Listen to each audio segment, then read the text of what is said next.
Hi, I'm Natalie. 3 years ago, my father looked me straight in the eyes at our family dinner and said, "You're no longer welcome here." No warning, no explanation, just cold finality in the same voice that once read me bedtime stories. They all expected me to crumble, maybe beg to stay. Instead, I nodded, packed a single suitcase, and disappeared from their lives without a word. Before we jump back in, tell us where you're tuning in from, and if this story touches you, make sure you're subscribed, because tomorrow, I've saved something extra special for you. What my father didn't know, what none of them knew, was that my late grandmother had set up a trust fund in my name years ago. A trust fund that quietly fueled the family business for nearly a decade. A trust fund that I, as the sole beneficiary, had complete control over once I turned 25. Now, they're scrambling to keep their precious legacy afloat. And the most delicious part? They still have no idea it was me who pulled the financial rug from under them with a single signature. The night everything changed was deceptively ordinary. Spring in Portland, rain tapping against the dining room windows of my family's colonial-style home, the smell of my father's favorite pot roast filling the air. My mother had texted earlier, "Family dinner tonight." Dad insists. 7 p.m. sharp. I remember checking my watch as I rang the doorbell, 6:58. 2 minutes early, just as I'd been trained. Growing up as a Wilson meant punctuality wasn't a virtue, it was the bare minimum requirement. My brother Jake opened the door, his expression oddly guarded. "Hey, Nat," he said, stepping aside to let me in. No hug, no smile, just the nickname. We'd shared since childhood, suddenly sounding like a formality from a stranger's lips. In the dining room, my parents and my younger sister Madison were already seated. Dad at the head of the table, Mom to his right, Madison to his left.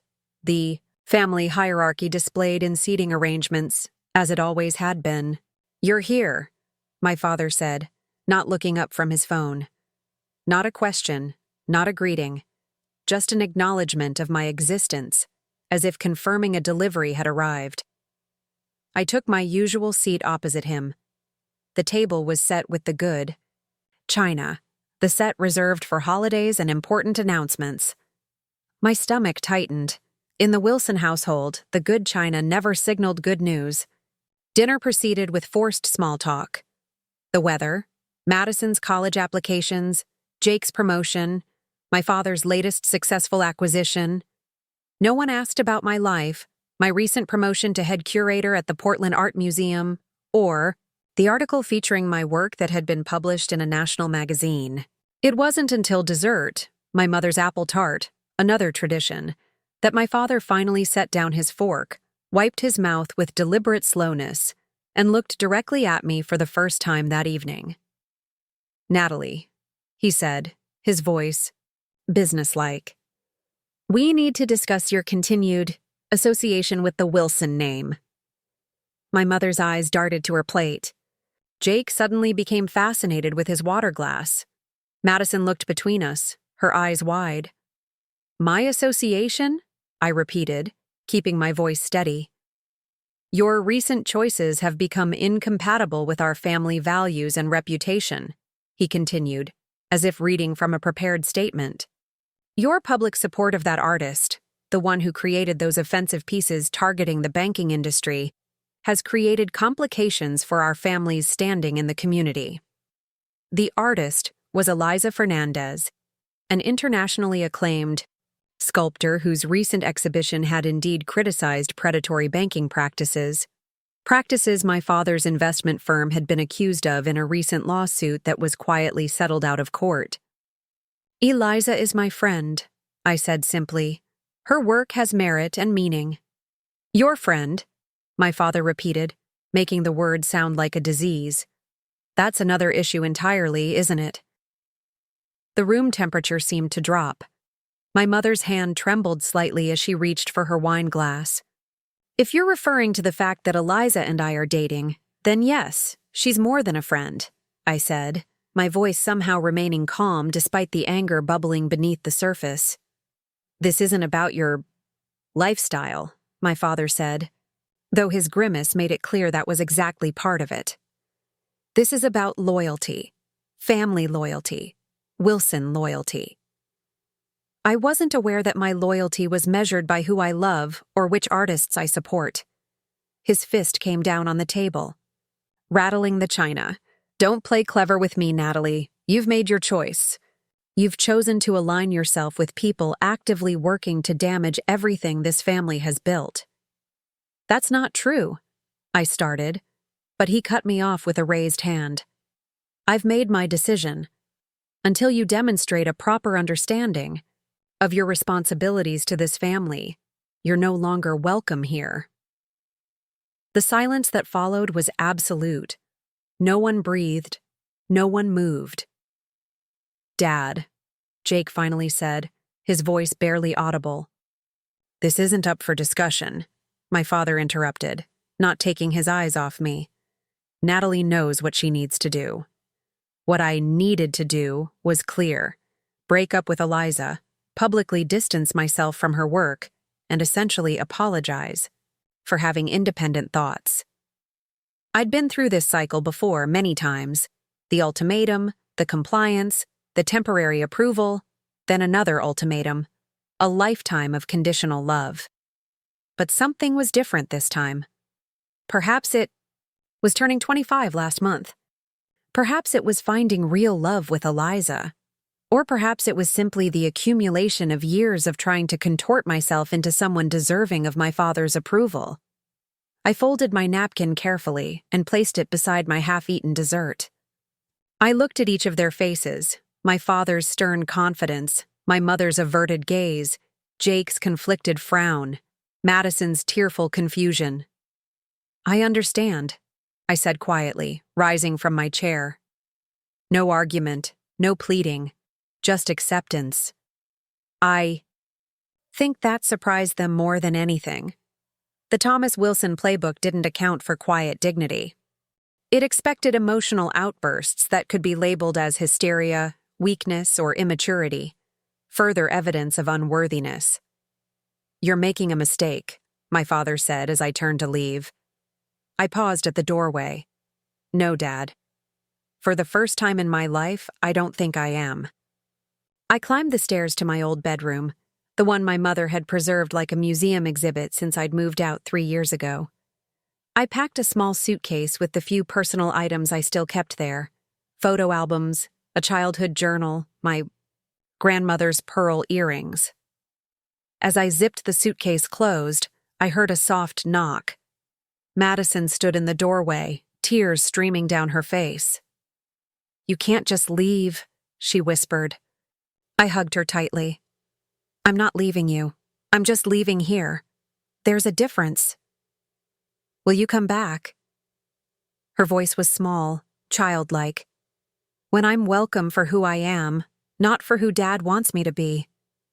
She pressed something into my hand, a small worn ceramic turtle we'd made together in a pottery class years ago. To remember me. As if I could forget, I said, tucking it carefully into my pocket. Downstairs, my mother intercepted me at the front door. Natalie, please. Give it time. He'll calm down. He always says that, I replied. And then the conditions just change. I'm done, Mom.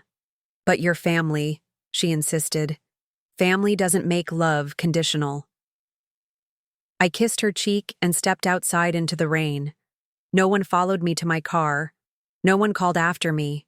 No dramatic last-minute reconciliation. Just the soft click of the door closing behind me. I drove to my apartment in downtown Portland, rain blurring my vision. Or maybe it was tears. I honestly couldn't tell anymore. My phone remained silent the entire drive. No apologies, no regrets.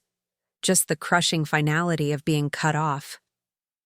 That night, I sat on my living room floor surrounded by takeout containers and old photo albums, trying to pinpoint when my father's love had become so transactional. Had it always been? Had I just been too young to notice? I fell asleep on the couch, emotionally exhausted, and woke to sunlight streaming through the windows and 3 missed calls from an unfamiliar number. When I finally answered the 4th call, a formal voice introduced himself as Mr. Harrison, my grandmother's attorney. "I've been trying to reach you, Ms. Wilson. It's regarding your grandmother's trust.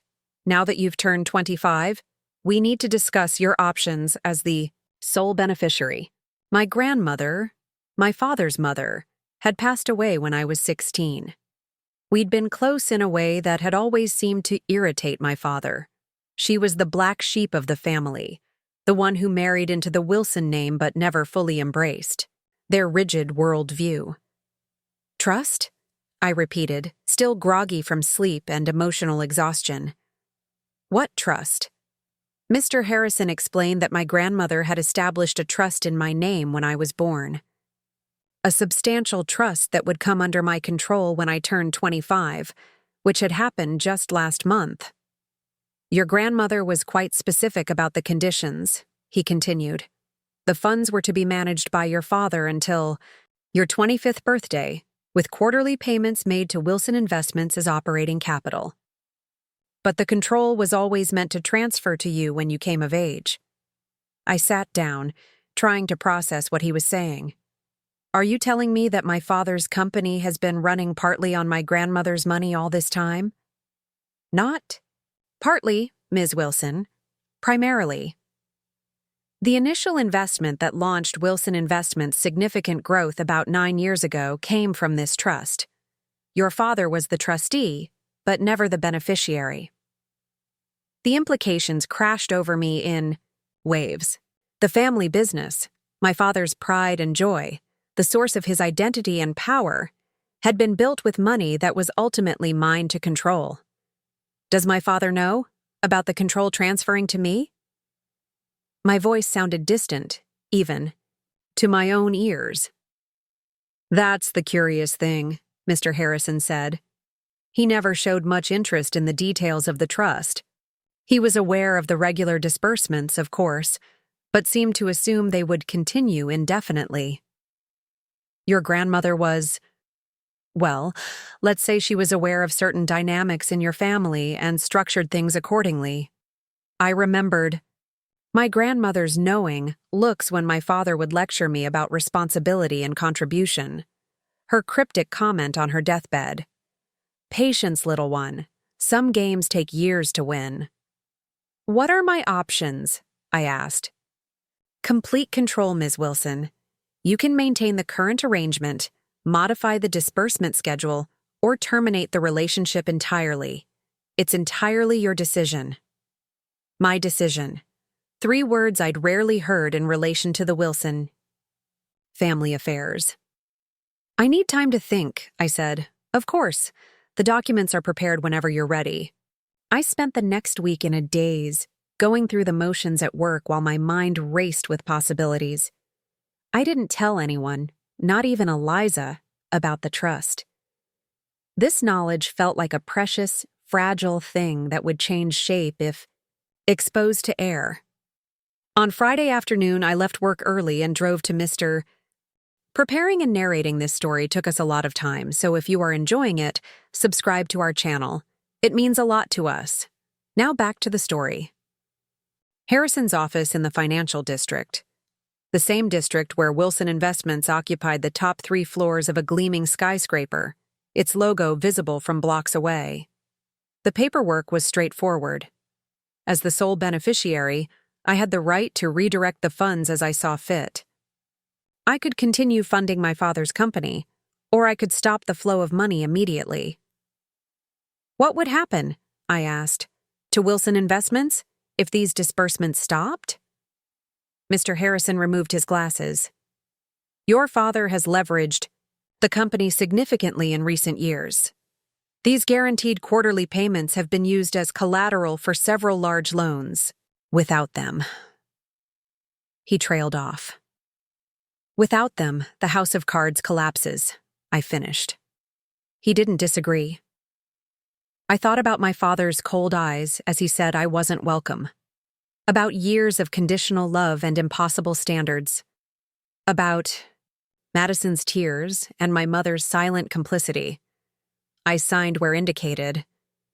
"And the new destination for the funds?" Mr. Harrison asked. I slid a document across the desk, account details for a new foundation I'd established that morning.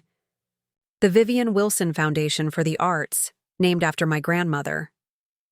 "Are you sure about this?" he asked, though his slight smile suggested he already knew the answer. "My grandmother always said money should create beauty in the world," I replied. "I think she'd approve." As I left his office, a weight I hadn't realized I'd been carrying seemed to lift from my shoulders. I hadn't acted out of spite or revenge. This was simply the first truly independent decision I'd made about my own legacy. 2 weeks passed, no word from my family. I threw myself into work, into my relationship with Eliza, into planning the foundation's first initiatives. I kept waiting, for the phone to ring, for my father to appear at my door in a rage. But there was only silence. Until the day I received a text from Jake. "Something's wrong with Dad. He's been locked in his office for 2 days. Mom's worried." I didn't respond. 3 days later, Madison called, her voice small and frightened. "Natalie, everything's falling apart. Dad's company is in trouble. He won't talk to anyone. Mom's been crying nonstop. What's happening?" I felt a twinge of guilt, not for my decision, but for the collateral damage. Madison and my mother were victims of my father's pride as much as I had been. "It's complicated, Maddie," I said gently. "But you can come stay with me if you need space from there." The following Sunday, I was having brunch with Eliza when my phone lit up with an unfamiliar number. I almost didn't answer, but something told me I should. "Is this Natalie Wilson?" A woman's crisp, professional voice. "Yes." "This is Patricia Redmond from the Portland Business Journal. I'm writing a piece on the apparent financial troubles at Wilson Investments and was hoping to get a comment from you as a family member." My fork clattered against my plate. "I'm sorry, what?" "It's been confirmed this morning that Wilson Investments has defaulted on several major loans. There are rumors of imminent bankruptcy. Given your position in the art world and your family connection, I thought you might have insights to share." I managed to say something non-committal about not being involved in the family business, and ended the call. Eliza was watching me closely. What was that about? I took a deep breath and finally told her everything. The trust, my grandmother's, foresight, my decision. She listened without interrupting, her eyes widening occasionally. "So, your father's company is collapsing because you redirected what was rightfully yours," she summarized when I finished. "Essentially, yes." "And how do you feel about that?" It was a good question, one I hadn't fully allowed myself to examine. "Conflicted," I admitted. "Not about redirecting the money, that feels right, but about the fallout for everyone else." She reached across the table and squeezed my hand. "You didn't create this situation, Nat. Your father did, by building an empire on money that wasn't his to begin with." The headlines dominated local business news for the next week. Wilson Investments faces financial collapse. Thomas Wilson, silent as company stock plummets. Questions arise about financial mismanagement at Wilson Investments. No one connected the dots to me. Why would they? I was just the art curator daughter, who'd somehow fallen out of family favor. The black sheep, like my grandmother before me. It was almost 2 weeks later when the knock came at my apartment door. I wasn't surprised to see my father standing there, though I was surprised by his appearance. He looked older, diminished somehow. The imposing figure who had dominated my childhood now seemed smaller. His shoulders slumped beneath his still immaculate suit. "May I come in?" he asked. Not demanded, asked. I stepped aside. He stood awkwardly in my living room, taking in the colorful art on the walls, the books stacked on coffee tables, the evidence of a life lived on my own terms. "Nice place," he said finally. "Thank you. Natalie, he began, then stopped, seemingly at a loss for words. Thomas Wilson was never at a loss for words. I need to ask you something. I waited. Did you know? About the trust? About what would happen? I could have lied. Could have pretended innocence. But I was done with pretending. Yes, I said simply. I knew. He nodded slowly, as if confirming a suspicion. Your grandmother always did have a long game in mind. A hint of reluctant admiration colored his voice. Why didn't you come to me? Warn me. We could have worked something out. Like the way you worked things out with me at dinner that night? I asked quietly. You didn't want a daughter with her own mind, Dad. You wanted compliance. He flinched as if I'd slapped him. That's not fair. Neither was building your legacy on money that was ultimately mine while simultaneously telling me I wasn't good. Enough to be part of that legacy. He sank onto my couch, suddenly looking every one of his 62 years. Everything I built is collapsing. No, I corrected gently. Everything we built is transforming. The Vivian Wilson Foundation made its first grant announcements this morning. I handed him the press release I'd been reviewing when he knocked. 20 grants to emerging artists across the Pacific Northwest, including a major funding initiative for arts education in underserved communities. You named it after her, he said, something unreadable flashing across his face. She understood what mattered. And I didn't. It wasn't a question. You valued the wrong things, Dad. You measured success in dollars and influence, not in connection or authenticity. He was quiet for a long moment, studying the press release. Madison showed me the article about your curator work. The national one. I hadn't realized how accomplished you've become.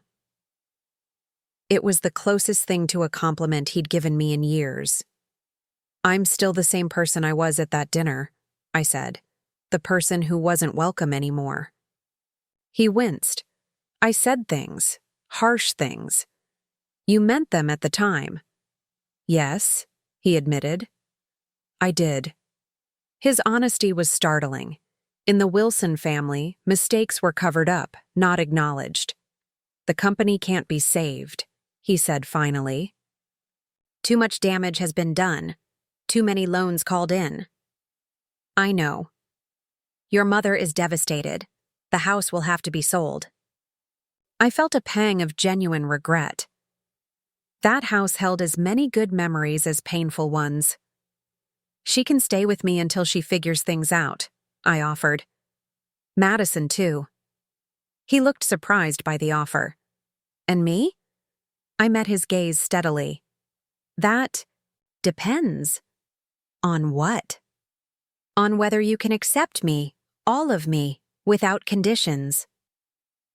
He glanced around my apartment again, his eyes lingering on a photograph of Eliza and me at her exhibition opening, arms wrapped around each other, laughing.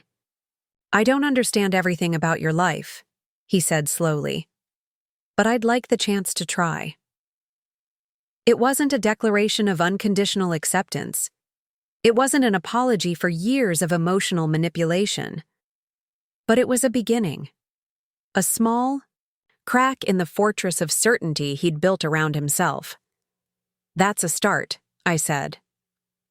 6 months later, Wilson Investments was formally dissolved.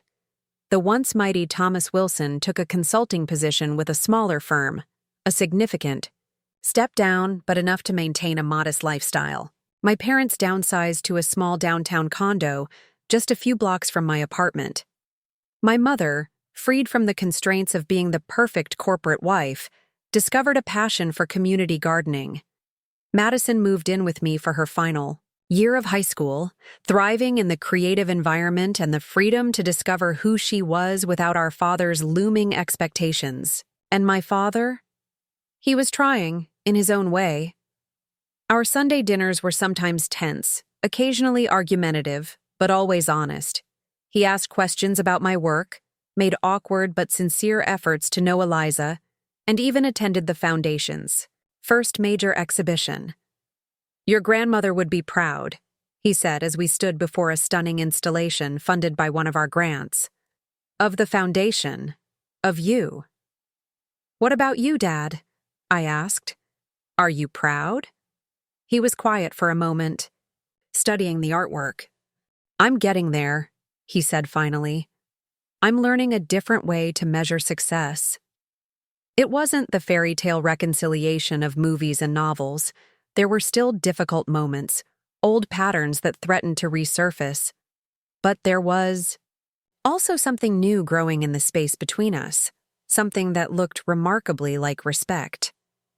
The Vivian Wilson Foundation has now funded over 50 artists and established permanent arts education programs in 12 schools. Eliza and I bought a house together last spring. Madison is studying art history in college, her choice, not our father's. Jake has started his own small business, free from the shadow of Wilson Investments. Sometimes I think about that rainy night when I drove away from my family home, believing I had lost everything. I couldn't have imagined then that in losing what I thought I needed, my father's approval, my place in the family hierarchy, I would gain something far more valuable, the power to define my own legacy. My grandmother's final gift wasn't really the money.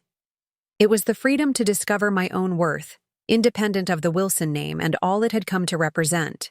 So if you're watching this and wondering if you have the courage to walk away from conditional love, from a place where your true self isn't welcome, remember, sometimes leaving quietly is the loudest statement you can make. Have you ever had to walk away from something or someone to find your true self? Let me know in the comments below. And if this story resonated with you, please share it with someone who might need to hear it today. The days that followed my departure from the Wilson family home blurred together like watercolors in rain. I spent most mornings staring at my apartment ceiling, watching dawn creep across the plaster, wondering if anyone had noticed the empty chair at breakfast. My phone remained stubbornly silent. No texts from Madison, no missed calls from Mom, certainly nothing from my father. Just the hollow quiet of being erased. Eliza brought coffee and sat with me, not pushing for conversation, just offering her presence like an anchor in a storm. They'll come around, she said on the third morning, brushing hair from my face. I wasn't so sure. Thomas Wilson had built an entire identity around being right, around people eventually bending to his will. 16 years ago, when I was 9, I'd watched him cut off his own brother over a business disagreement. Uncle Peter became a name we never spoke again, a ghost story to remind us of the consequences of defiance. You don't know my father, I said, taking the coffee. He once told a business rival that compromise was just failure with a prettier name. Eliza squeezed my hand. Good thing you're not in business with him then. But I was, or at least, I had been. My entire life had been a silent partnership where he contributed the rules and I contributed the obedience. Until now. On the fourth day, I forced myself to shower, dress, and return to work at the Portland Art Museum. The familiar halls with their echoing footsteps and whispered conversations felt like a different world, one where my value wasn't determined by my compliance with someone else's vision. Natalie, thank goodness, my assistant Trey said when I walked in.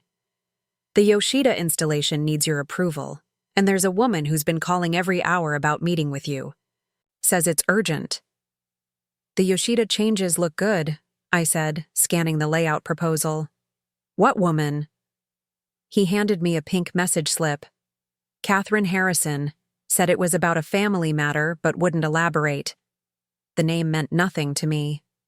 Did she leave a number? Better. She left an address and said she'd wait for you there today. Seemed pretty insistent that it couldn't wait. I tucked the paper into my pocket, intending to ignore it. Family matters were the last thing I wanted to deal with. But as the day wore on, curiosity gnawed at me. Catherine Harrison. The name sounded vaguely familiar, like something glimpsed in passing. By mid-afternoon, I found myself punching the address into my GPS. It led me to a modest office building in the West End, the kind of unremarkable structure that housed accountants and insurance agents. Suite 403 had a simple plaque, Harrison, Legal Services. The receptionist looked up as I entered. "Ms. Wilson, Mrs. Harrison is expecting you." She led me down a short hallway to a corner office where a woman in her 60s sat behind a desk lined with family photos and law books. She stood as I entered, extending her hand. "Natalie, thank you for coming. I wasn't sure you would." Her handshake was firm, her eyes sharp behind stylish glasses. "I'm sorry, but have we met before?" She gestured to a chair. "Not formally, no, but I knew your grandmother Vivian very well. I was her attorney for over 30 years. Understanding." Clicked. "You're related to Mr. Harrison, the trust attorney?" "Gordon is my husband." She smiled briefly. "Family practice, you might say. I handled Vivian's personal affairs. Gordon specializes in trusts and estates." I sat, suddenly wary. "Why did you ask me here?" Catherine Harrison opened a drawer and removed a sealed envelope, yellowed slightly, with age. "Because your grandmother left specific instructions. This letter was to be delivered to you 1 month after you gained control of the trust, but only if certain conditions were met." "What conditions?" "That you exercised your right to redirect the funds away from your father's control." She placed the envelope on the desk between us. "Which you did, 2 weeks ago." My heart beat faster. "How did you know I would?" Her eyes crinkled slightly. "Vivian was certain you would. She said stubbornness skips a generation in the Wilson family." I reached for the envelope. My name was written on the front in my grandmother's elegant script, the same handwriting that had graced birthday cards and little notes hidden in my pockets throughout childhood. "Would you like privacy?" Catherine asked. I nodded, and she quietly left the room, closing the door behind her. The envelope opened easily, revealing several pages of heavy stationery. I recognized the blue paper my grandmother had always preferred. Her voice seemed to fill the room as I began to read. "My dearest Natalie, if you're reading this, then you've made a difficult choice, perhaps the first truly independent decision about your inheritance. I'm sorry I couldn't prepare you more explicitly for what awaited you at 25, but Thomas would have found a way to circumvent my plans if he'd known the full truth. The trust you now control was never meant to be your father's permanent resource. It was always intended as a lesson, one I hoped he would learn over time, but that you might need to teach him more directly. There's something you should know about your father. His drive for control doesn't stem from strength, but from fear. When Thomas was 12, his father, your grandfather, lost everything in a bad investment. We went from comfort to poverty literally overnight. Your father watched his childhood home being sold, his friends disappearing, his future prospects dimming. He vowed never to be vulnerable again. I tell you this not to excuse his treatment of you, but to help you understand the man behind the demands. Fear is a powerful architect. It builds walls where there should be bridges. Now, about the trust. And what comes next? There is another account, one your father knows nothing about. While the primary trust was funding Wilson investments, this secondary account has been quietly growing. It contains what I call the Restoration Fund. The irony of your father's situation is that if he had simply treated you with the respect you deserve, he would never have triggered the clause that allowed you to redirect the primary funds. His own behavior created the crisis he now faces. But I never intended to destroy what he built, only to correct its foundation. The Restoration Fund contains enough capital to stabilize Wilson investments, not to return it to its former excessive state, but to preserve its core operations and the jobs of those who depend on it. The account details are with this letter. What you do with this information is entirely your choice. You can provide this lifeline to your father, withhold it entirely, or offer it with conditions of your own design. Whatever you decide will be right because it will be your decision, made with full knowledge and from your own wisdom. Remember, Natalie, true power isn't found in controlling others, but in knowing exactly who you are and standing firmly in that truth. All my love, Grandma Vivian P.S. There's a small box in Catherine's keeping as well, a gift I've saved for this moment. I read the letter twice more, tears blurring my vision. My grandmother had anticipated everything, not just my father's rejection, but my own conflicted feelings about the consequences of my actions. Catherine knocked softly before re-entering. "Are you all right?" I nodded, wiping my eyes. She mentioned a box? She opened a cabinet and removed a small wooden chest intricately carved with roses and vines. Vivian brought this to me for safekeeping about a month before she passed. The box was heavier than it looked. Inside, nestled in velvet, lay a silver key on a delicate chain and a leather-bound journal. "The key?" I asked. "To her lake house," Catherine explained. "The property wasn't included in the main estate. She placed it in a separate trust, one that matured on your 25th birthday." I ran my fingers over the journal's worn cover. "Did you know about all of this? The restoration fund? The second trust?"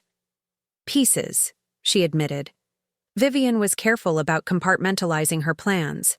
Gordon knew about the primary trust, but not the restoration fund. I knew about the lake house, but not the specifics of the main trust. It was her way of ensuring no one could dismantle her intentions. "She was playing chess while everyone else was playing checkers," I murmured. "A lifetime of being underestimated made her quite strategic," Catherine agreed with a small smile. "Much like someone else I'm meeting today." I closed the box carefully. "Thank you for keeping this safe, for all of it. What will you do now?" It was the question that had been circling my mind since I'd read my grandmother's letter. What did I want? Revenge? Reconciliation? Something else entirely? "I need time to think," I said finally, "and maybe a change of scenery." 2 days later, I stood on the porch of my grandmother's lake house, breathing in the scent of pine and water. Crescent Lake had always been her sanctuary, a place my father rarely visited because it lacked the prestige of our family's other vacation properties. No networking opportunities, he'd complained. Nothing worth the drive. But for my grandmother, and me, it had been paradise. Summer afternoons on the dock, autumn weekends by the stone fireplace, quiet conversations under star-filled skies. The cabin was exactly as I remembered it. Rustic, comfortable, filled with books and mismatched furniture collected over decades. I spent the first day simply reacquainting myself with the space, running my hands over familiar surfaces. Opening windows to let the mountain air circulate through rooms that had been closed too long. In the evening, I sat on the dock with my grandmother's journal open on my lap, reading her thoughts from years past. Some entries made me laugh. Her acerbic observations about my father's business associates, her secret delight in breaking small social rules. Others brought tears. Her worries about me growing up under my father's rigid expectations, her hope that I would find my own path. Between the journal's pages, I found old photographs, pressed flowers, ticket stubs from plays we'd attended together. A life documented in fragments, preserved as testimony to what mattered most to her. On the third day, as morning mist rose from the lake surface, I made coffee and called Eliza. "The quiet's done you good," she observed when I answered. "You sound stronger." "I've been thinking a lot," I said, watching an osprey circle above the water. "About what happens next." "And?" "I'm not sure revenge suits me," I admitted. "But neither does being a doormat. Those aren't the only options. You know." I smiled into the phone. "That's what Grandma would say." After we hung up, I opened my laptop and logged into the account my grandmother had detailed in her letter. The restoration fund was substantial, not enough to return Wilson Investments to its former glory, but sufficient to prevent complete collapse and protect the livelihoods of its employees. My finger hovered over the keyboard. I could transfer these funds to my father with a few keystrokes. I could also let his company implode under the weight of its leveraged debt. Both choices felt somehow incomplete. I closed the laptop without taking action, and instead drove into the nearby town for groceries. At the small local store, I ran into Mrs. Daniels, who had cleaned my grandmother's cabin for years. "Natalie, Wilson, look at you, all grown up," she exclaimed, embracing me warmly. "Your grandmother would be tickled to see you at the lake house again." We chatted about the changes in town, about her grandchildren now attending the local high school, about the community center my grandmother had helped fund years ago. "That place has been a godsend," Mrs. Daniels said, "especially since the mill closed last year. The free classes helped so many find new work." "What kind of classes?" I asked. "Computer skills, mostly. Basic accounting, resume writing, things people needed to get back on their feet." I thought about the employees. At Wilson Investments, the administrative staff, the maintenance workers, the cafeteria personnel. People whose livelihoods hung in the balance of my decision. Back at the cabin, I opened my grandmother's journal again, this time with purpose. Near the back, I found what I'd half remembered. Notes from a conversation we'd had the summer I turned 16. Natalie asked an interesting question today, she'd written. "What's the difference between justice and revenge?" I told her that revenge looks backward, trying to balance pain with more pain. Justice looks forward, seeking to create something better than what was broken. That night, I drafted a proposal. Not a bailout, but a restructuring. Not a gift, but a contract. By morning, I had a clear vision of what justice might look like in this situation. I spent one more day at the lake, swimming in the cool water, hiking the forest paths my grandmother and I had explored together, letting the quiet settle my resolve. Then I packed my bag, locked the cabin door, and drove back to Portland, the Sow, silver key hanging around my neck. My first stop wasn't my apartment, but the downtown office building that housed Wilson Investments. Security still recognized me, nodding as I entered the elevator and pressed the button for the executive floor. My father's assistant, Jennifer's eyes widened when I stepped off the elevator. "Ms. Wilson, you don't have an appointment." "It's okay, Jennifer. Is he in?" She nodded, clearly flustered. "He's on a call, but I'll wait." Took a seat in the reception area, noting the subtle changes since I'd last visited. Fewer fresh flowers. Empty desks that had once been occupied. The quiet desperation of a sinking ship. 20 minutes later, his office door opened. He looked startled to see me, his composed facade slipping momentarily before he recovered. "Natalie, this is unexpected. Do you have a few minutes to talk?" He glanced at his watch, then back at me. "Come in." His office showed more signs of the company's decline. The bar cart that had once displayed crystal decanters now stood empty. Awards and photographs that had lined his credenza were conspicuously absent, probably packed away to maintain the illusion of stability. "You're looking well," he said stiffly, gesturing to a chair. I didn't sit. "I came to discuss the company's situation." His expression hardened. "If you've come to gloat—" "I haven't," I interrupted. "I've come with a proposal." I placed the folder I'd prepared on his desk. The Wilson Foundation for Economic Empowerment, a new entity that would acquire the viable portions of Wilson Investments, restructure the debt, and preserve jobs while creating a skills training program for displaced workers. He stared at the folder without touching it. "And your role in this foundation?" "Board chair. The foundation would be funded by resources recently made available to me." "Your grandmother's money," he said flatly. "Yes." "And what would my role be in this arrangement?" Advisory initially, with the potential for more significant involvement if certain conditions are met. His eyes narrowed. What conditions? I finally sat down, meeting his gaze directly. A formal acknowledgement of my contribution to this solution, public recognition of my position, and family counseling for all of us. A muscle twitched in his jaw. You want me to admit I was wrong.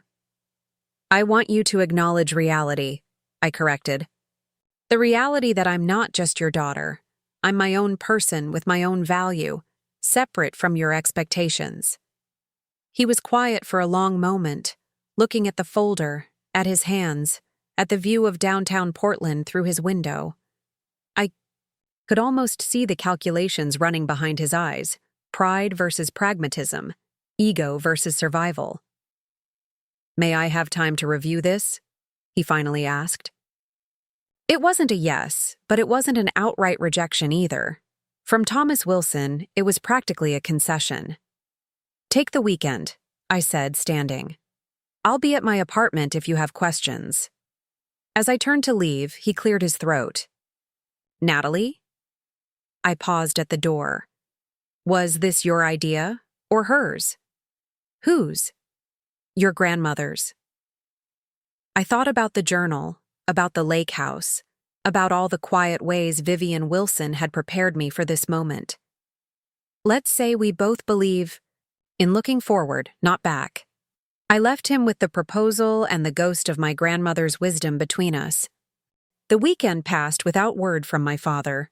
I kept busy with Eliza, preparing the initial paperwork for the foundation, ready to proceed with or without my father's cooperation. On Sunday evening, my phone chimed with a text from Madison. Dad's been locked in his study all weekend with your folder. What did you do? I smiled slightly, offered a choice.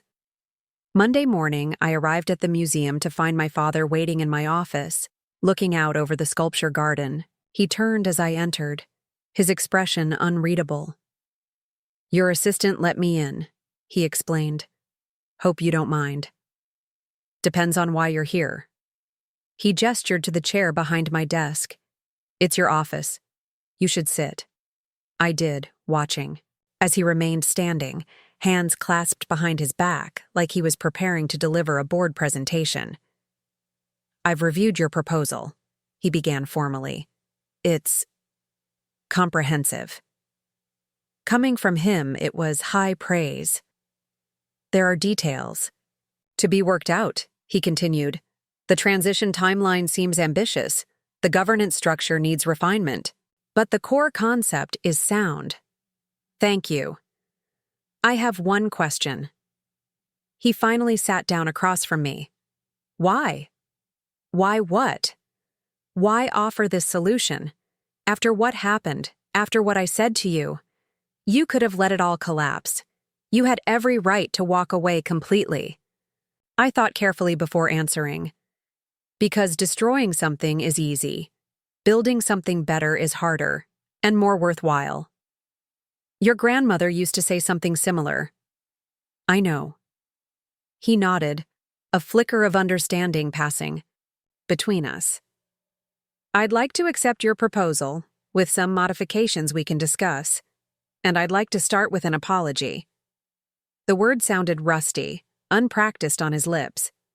I was wrong to speak to you the way I did, wrong to make you feel unwelcome in your own family, wrong about many things. It wasn't eloquent, it wasn't even particularly warm, but from Thomas Wilson, it was revolutionary. Apology accepted, I said simply. We can begin discussing the modifications tomorrow. 9 a.m., my office. He looked surprised that I hadn't suggested meeting at Wilson Investments, but nodded. 9 a.m. it is. After he left, I sat looking at the sculpture garden below, thinking about power and choices, about endings and beginnings. My grandmother's voice seemed to whisper in my ear. Remember, true legacy isn't built on control, but on wisdom shared and lessons learned. The weeks that followed brought rapid change. The Wilson Foundation took shape, absorbing the viable divisions of Wilson Investments while creating new opportunities for employees affected by the restructuring. My father, initially stiff and formal in our interactions, gradually allowed glimpses of genuine respect to show through his corporate veneer. Madison started spending weekends at my apartment, away from the tension still lingering at home. "It's weird," she confided one evening as we made dinner together. "Dad asks about your opinion now, like actually wants to know what you think." "That is weird," I agreed, smiling. "Mom's been cleaning out closets and talking about selling the house. Says it's too big for what we need now." I handed her a bowl of salad to toss. "How do you feel about that?" She shrugged. "Honestly? Relieved. That place always felt like a museum where we couldn't touch anything. Your apartment feels more like a home." The first family counseling session was as awkward as I'd expected. My mother sat rigid and uncomfortable. My father looked like he was enduring a root canal, and Madison texted under the table until the therapist gently asked her to put her phone away. "Let's start with something simple," Dr. Winters suggested. "What's one thing each of you appreciates about the others in this room?" The silence stretched so long I thought no one would answer. Then, surprisingly, my father spoke. "I appreciate Natalie's integrity," he said quietly, even when it was inconvenient for me. It was a beginning, small, imperfect, but real. 1 month after launching the foundation, I received a call from an unfamiliar number. "Is this Natalie Wilson?" a man's voice asked. "Yes, who's calling?" "Peter Wilson, your uncle." "I don't know if you remember me." I sat down, stunned. "Of course I remember you. It's been 16 years, he finished. "I saw the press release about the new foundation. Quite a change from your father's usual approach." "Things are evolving," I said carefully. "So I gather. I'm in Portland next week. Would you be open to having coffee? There's a lot of family history you might find interesting." After we arranged to meet, I sat holding the phone, thinking about cycles broken and bridges rebuilt. About how one person's choices could reshape an entire family's trajectory. That evening, I visited the lake house again, this time bringing Eliza to see the place that had meant so much to my grandmother and me. We sat on the dock as the sun set, turning the water to liquid gold. "So what happens next?" Eliza asked, her head resting on my shoulder. I watched an eagle soar overhead, free and purposeful. "We build something better than what came before. Not perfect, but better. Your grandmother would be proud." I touched the silver key hanging around my neck. "She knew all along what I'm just figuring out. That the most powerful legacy isn't money or property, or even a foundation." I closed my eyes, feeling the gentle lap of water against the dock. It's the courage to choose your own path, even when that path leads away. From everything familiar? Later, as stars appeared above the lake, I opened my grandmother's journal to the very last entry she'd written, just days before her passing. "My greatest hope for Natalie is that she discovers her own worth isn't determined by Thomas's approval.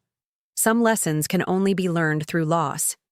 But what's lost can sometimes be replaced by something far more valuable. The unshakable knowledge of who you truly are, which no one can ever take away." Coffee with Uncle Peter felt like meeting a stranger who somehow had my eyes. We'd arranged to meet at a small cafe near Powell's Books, neutral ground for a conversation 16 years in the making. I arrived early, claiming a corner table with a view of the door, oddly nervous about reconnecting with a man who existed in my memories as little more than a blur of laughter and fishing trips. When he walked in, I recognized him immediately, despite the silver hair and deeper lines around his eyes. He carried himself differently than my father, shoulders relaxed, hands open at his sides rather than clenched into perpetual fists of determination. He spotted me and smiled, the expression transforming his face into a gentler version of the Wilson features I saw in the mirror each morning. "Natalie," he said, embracing me without hesitation. "Look at you. Last time I saw you, you were barely taller than my elbow." We ordered coffee and spent the first few minutes navigating the awkward small talk of estranged relatives. Yes, he was still in Seattle. Yes, he'd followed my career from afar. No, he hadn't spoken to my father since their falling out all those years ago. "Your grandmother kept me updated," he explained, stirring his coffee absently. "Monthly letters until her passing. She was determined that at least one bridge in the family shouldn't completely collapse." "She never mentioned it," I said, surprised. "She wouldn't have. Vivian understood the precarious position you were in, caught between Thomas's expectations and your own instincts. She wouldn't have risked making things harder for you." I twisted my napkin between my fingers. "What actually happened between you and Dad? The family mythology says it was a business disagreement, but..." Peter's laugh held no humor. "Is that what he told you? A business disagreement?" He shook his head. "Your father and I had different visions for the company after our father died. Thomas wanted aggressive expansion, leveraged growth, prestige at any cost. I advocated for sustainable development, employee profit sharing, community investment, things he dismissed as sentimental business practices." "So he pushed you out?" "Not exactly. He gave me an ultimatum: fall in line with his vision or sell my shares to him. I chose to sell, but with conditions about how the money would be used." "What conditions?" "That a significant portion be placed in trust for you and Madison, educational funds primarily. Your father agreed initially, then found a technical loophole to redirect those funds into company operations." His eyes met mine. That was the real breaking point. Not business philosophy, but his willingness to dismantle opportunities meant for his daughters. I felt a familiar ache bloom beneath my ribs, the pain of discovering yet another layer of my father's betrayal. "I never knew about any educational trust." "Of course you didn't. Thomas made sure of that." He paused, studying me. "But something tells me you've recently learned a few things about hidden trusts yourself." The corner of my mouth lifted in a half-smile. "Grandma Vivian had a few surprises up her sleeve." "She always did." His eyes crinkled with genuine affection. "Which is why I wasn't entirely shocked to read about the new Wilson Foundation. That has her fingerprints all over it, and yours too, I suspect." We spent the next hour comparing notes, filling in blanks in each other's understanding of the fractured Wilson family history. Peter had built a modest but successful consulting firm in Seattle, married a marine biologist, raised 2 children who were now in college. A life my father would have considered unremarkable, lacking the requisite wealth and status markers that defined success in his worldview. Yet Peter spoke of his choices with quiet satisfaction, not regret. There was a centeredness to him that I'd rarely seen in any Wilson, certainly not in my father. "The foundation," he said as we finished our second cups of coffee. "It's a remarkable pivot. How's Thomas handling the transition from autocrat to board member?" "Better than I expected. Worse than I'd hoped," I admitted. "Some days he seems genuinely engaged with the broader mission. Other days I catch him reverting to old patterns, trying to dominate meetings, dismissing community input, focusing on optics over impact. Old habits die hard, especially when they're habits that built an empire." Peter nodded thoughtfully. "The week after I left Wilson Investments, your grandmother called me. I was angry, hurt, convinced Thomas had destroyed what should have been our shared legacy. Know what she said?" I shook my head. She said, "The trouble with your brother isn't that he's wrong about everything. It's that he's right about just enough to believe he's right about it all." It took me years to understand what she meant. As we prepared to leave, Peter handed me a business card. I'm in Portland more often these days. My firm is opening an office here. I'd love to meet Madison sometime if that's possible. And he hesitated. If you think it would be beneficial, I'm open to reconnecting with Thomas as well. I tucked the card into my wallet. One family reconciliation at a time, maybe. He smiled. Wise approach. Your grandmother would approve. Walking back to my car, I felt oddly lighter, as if meeting Peter had completed a circuit that had been left open for too long. Another piece of my family history reclaimed, another perspective gained. The following Monday, I arrived at the foundation offices to find my father already there, reviewing architectural plans for the new skills training center. He looked up as I entered, gesturing to the blueprints spread across the conference table. The contractor says we can repurpose the west wing of the old headquarters instead of building from scratch. Significant cost savings, faster timeline. He spoke matter-of-factly, as if discussing any ordinary business decision. What do you think?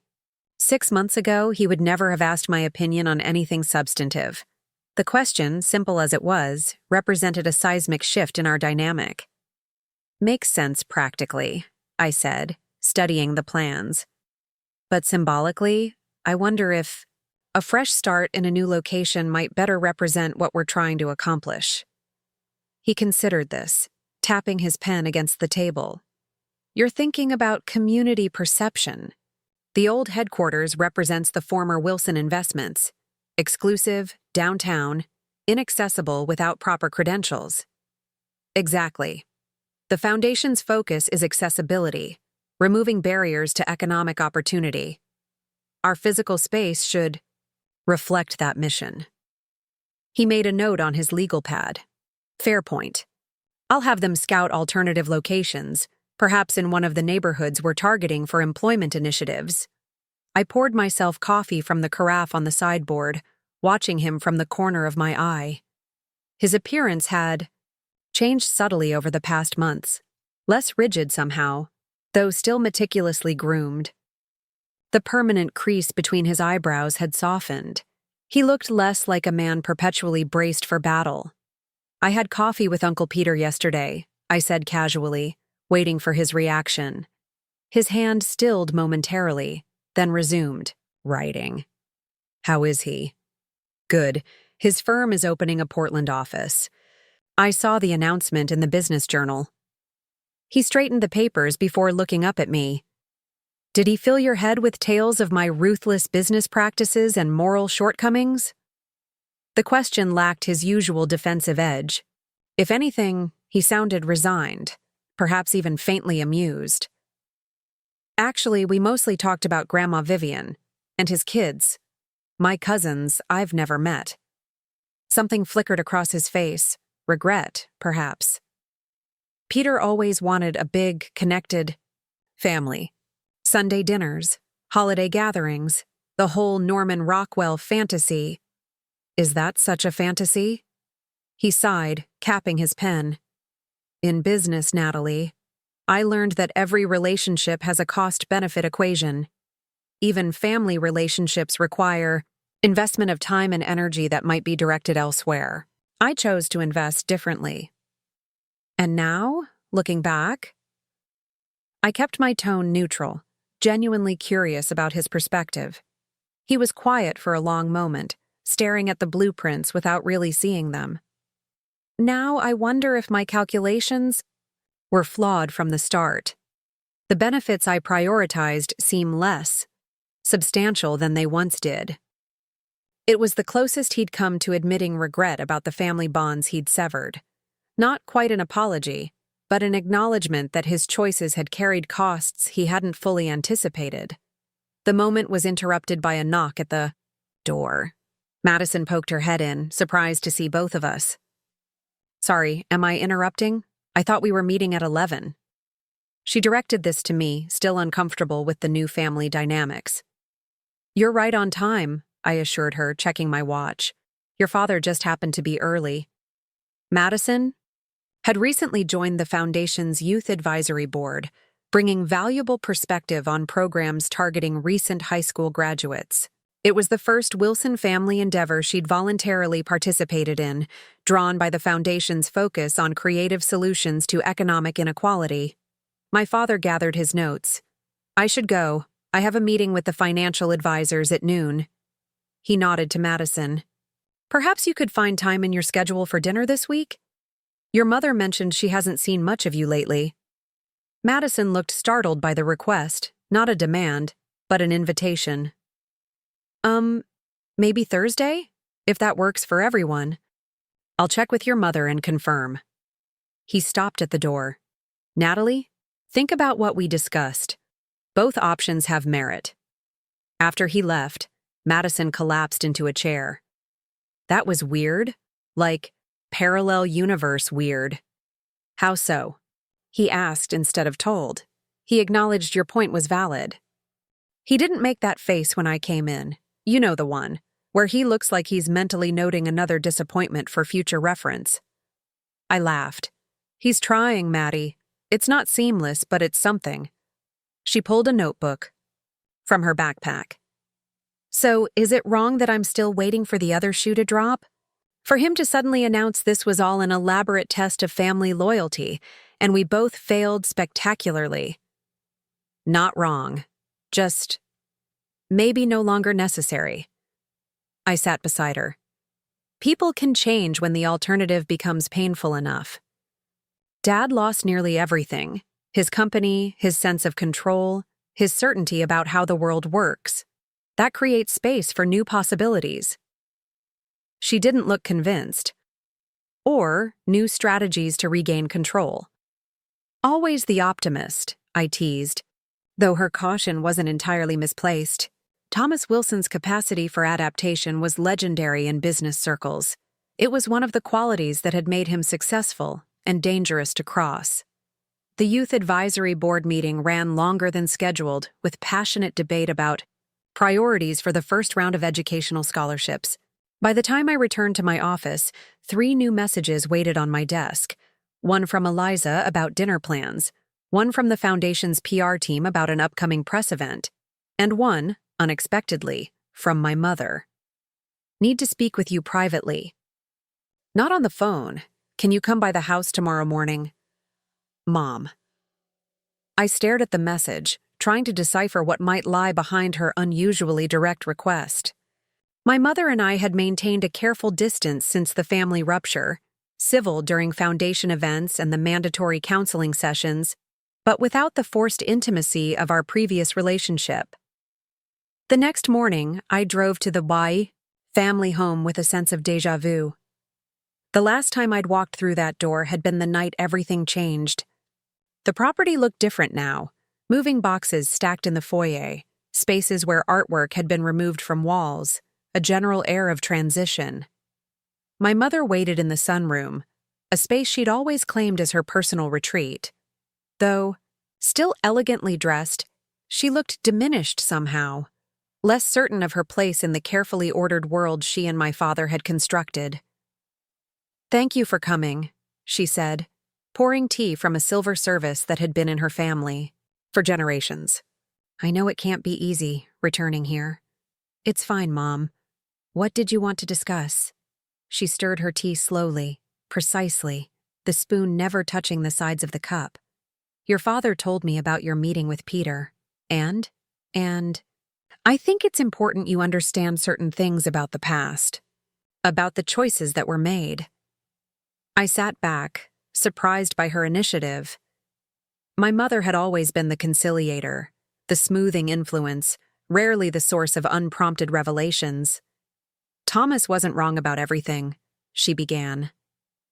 "After your grandfather's financial collapse, this family lived with genuine insecurity. Not the comfortable upper-middle-class life you and Madison grew up with. Real hardship. Thomas worked 3 jobs to put himself through college. I took out loans. I'm still paying off. I know about Grandpa Wilson's bad investments. No, you know the simplified version. What you don't know is that your grandfather's poor choices weren't just financial. He gambled away your grandmother's inheritance. He mortgaged their home without her knowledge. He lied, repeatedly, convincingly to everyone who trusted him. She set down her cup, hands trembling slightly. Your father watched his mother devastated by those betrayals. He vowed two things: never to be financially vulnerable, and never to give anyone, even family, the power to destroy what he built. The revelation shifted my understanding of my father's driving obsession with control. Not just ambition, but a trauma response carried from childhood into his adult decisions. Why are you telling me this now? She looked out at the garden, its once immaculate landscaping slightly overgrown. Because I'm selling this house next month.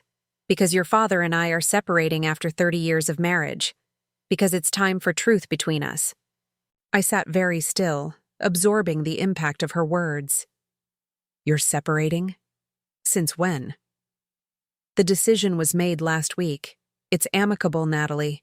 Sometimes protecting a relationship means recognizing when its original form no longer serves either person. Does Madison know? Not yet. We wanted to tell you first, given everything that's happened. She met my eyes directly. Your actions forced a reckoning in this family, not just financially, but emotionally. Your father and I have had more honest conversations in the past few months than in the previous decade. I felt a complex wave of emotions: concern for Madison, surprise at my mother's apparent calm, a strange sense of responsibility for changes I hadn't directly intended. What will you do? Where will you go? A smile touched her lips. I've purchased a townhouse near the university. I'm enrolling in classes this fall, art history and literature. Things I loved before I became Mrs. Thomas Wilson. The idea of my mother, who had organized charity galas and served on hospital boards but never pursued personal interests, reinventing herself at 57 was both startling and oddly inspiring. And Dad? He's taking an apartment downtown, near the foundation offices. He's talking about teaching a business course at the community college, of all things. Her expression softened with something like wonder. It seems losing an empire has freed something in him I haven't seen since we were very young. We talked for another hour. Really talked. Not the careful surface conversation that had characterized our relationship for so long. She asked about Eliza, about my work at the museum, about the lake house. I asked about her classes, her plans, the small indicators of her emerging independence. As I prepared to leave, she walked me to the door, pausing in the foyer where family photos chronicled milestones and achievements. She removed one from the wall, a picture of my father holding me as a toddler, both of us laughing at something, beyond the camera's frame. You should have this, she said, handing me the framed photograph. To remember there were good moments, too, beneath all the expectations. I studied the image of my younger father, his face more open than I could. Remember seeing it in my adult life. I never doubted he loved me, Mom. I just couldn't be who he needed me to be. No, she agreed quietly, and thank goodness for that. Driving away from the house that had shaped so much of my identity, I felt an unexpected sense of possibility, not just for myself, but for all of us. The Wilson family was dismantling itself piece by piece, but perhaps what might emerge from the deconstruction would be healthier than what came before. That evening, Eliza and I hosted a small dinner at our apartment. Madison, two friends from the Youth Advisory Board, and unexpectedly Uncle Peter, who had called to follow up on our coffee meeting. The conversation flowed easily, spanning art, politics, community development initiatives, and Peter's entertaining stories about growing up with my father. Thomas once organized a neighborhood kids' union, he recalled, laughing. Complete. With demands for higher allowances and reduced chore requirements. He was 11 and already negotiating collective bargaining agreements. That tracks, Madison said, grinning. He once created a PowerPoint presentation on why my curfew should be tied to a performance metric system. Did it work? One of her friends asked. Are you kidding? I had to start carrying a daily achievement log. She rolled her eyes, but without the bitter edge that had characterized her previous references to our father. After dinner, Madison helped with dishes while Eliza showed Peter her studio space in the second bedroom. I found myself smiling at the unlikely gathering, the seeds of a different kind of family taking root in unexpected soil. So, Mom and Dad are really splitting up, Madison said quietly, handing me a plate to dry. Mom called me this afternoon. Are you okay with it? She considered the question seriously. Weirdly, yes. Their marriage always felt like a business partnership with occasional moments of affection. Maybe they'll be happier apart. That's a surprisingly mature perspective. She flicked soap bubbles at me. I have my moments. Just don't tell Dad. He still thinks I'm incapable of rational thought before noon. Later, after everyone had left, Eliza and I sat on our small balcony overlooking the city lights. Interesting family you've got there, she observed, intertwining her fingers with mine. Interesting is one word for it. But evolving, that counts for something. I thought about the revelations of the past weeks, my mother's hidden strength, my father's childhood wounds, my uncle's steady presence, Madison's resilience. I used to think family was something fixed, defined by blood and history. Now I'm not so sure. What is it then? A possibility, maybe. A choice renewed each day. I leaned against her shoulder, watching a plane's lights traverse the night, sky. Or maybe just people who see you clearly and love you anyway. The next morning, I received an unexpected email from my father's assistant, forwarding a press release draft with a request for my review before publication. The headline caught my eye immediately. Thomas Wilson steps down as board chair of Wilson Foundation for Economic Empowerment. The brief statement announced his transition to an advisory role, citing a desire to make space for new leadership, better aligned with the foundation's future vision. The final paragraph included a quote that sounded so unlike my father that I read it twice. The most valuable legacy isn't built through control, but through empowering others to exceed what we ourselves could imagine. I'm proud to support the next generation of leadership as the foundation enters this new chapter. Below the forwarded email was a personal note from my father. Your thoughts? Changes needed before release tomorrow? I stared at the screen, processing the magnitude of what he was proposing, a voluntary relinquishment of power, an acknowledgement that the Foundation's future might be better served without him at the helm. It was unprecedented in the Thomas Wilson playbook. Before I could formulate a response, my phone rang. His name appeared on the screen. Did you get the draft? He asked without preamble when I answered. I did. It's quite a surprise. A necessary evolution. His voice held none of the reluctance I would have expected. The Foundation needs to establish its own identity, separate from the Wilson Investments legacy. My continued prominence complicates that goal. This is a significant change. Are you sure? He was quiet for a moment. Your grandmother once told me that wisdom comes from recognizing when to hold tight and when to open your hand.